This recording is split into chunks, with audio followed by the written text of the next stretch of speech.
My landlord said the basement was off limits. I found out why. I recently moved into a small, older rental house just outside the city. It was a great deal. 2 bedrooms, cheap rent, quiet neighborhood. The landlord, Mr. Becker, seemed like a nice older guy. Little awkward, but nothing alarming. When I signed the lease, he gave me one weird instruction. The basement door stays locked. Don't go down there. Don't try. I figured maybe it was storage or structural stuff. Whatever. I didn't care. I had my own space, and that's all I wanted.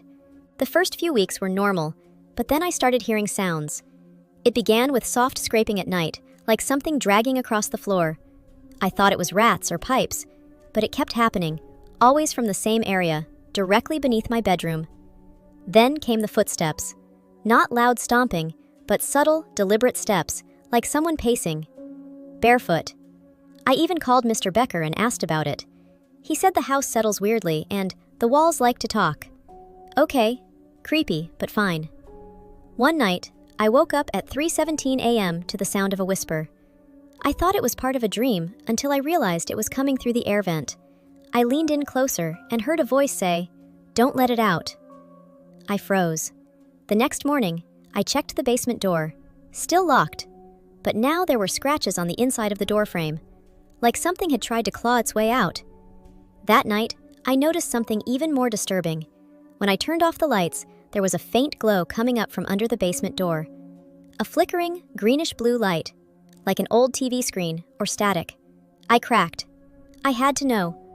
I bought a lockpick set, thanks YouTube, and after 3 stressful attempts, I finally got the basement door open. It was cold. Freezing cold.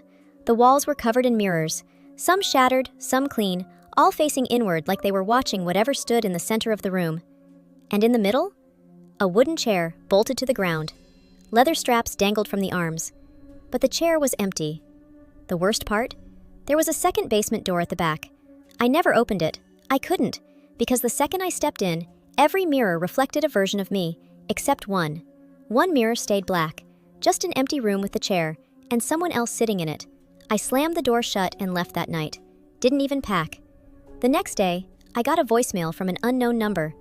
All it said was, "You shouldn't have opened it. Now it knows your name. Mr. Becker's number is disconnected. The house listing is gone." When I drove past a week later, there was a padlock on the front gate and no sign the house ever existed in the rental database. But sometimes, when I pass by mirrors, I swear I see a second version of me, and she doesn't blink.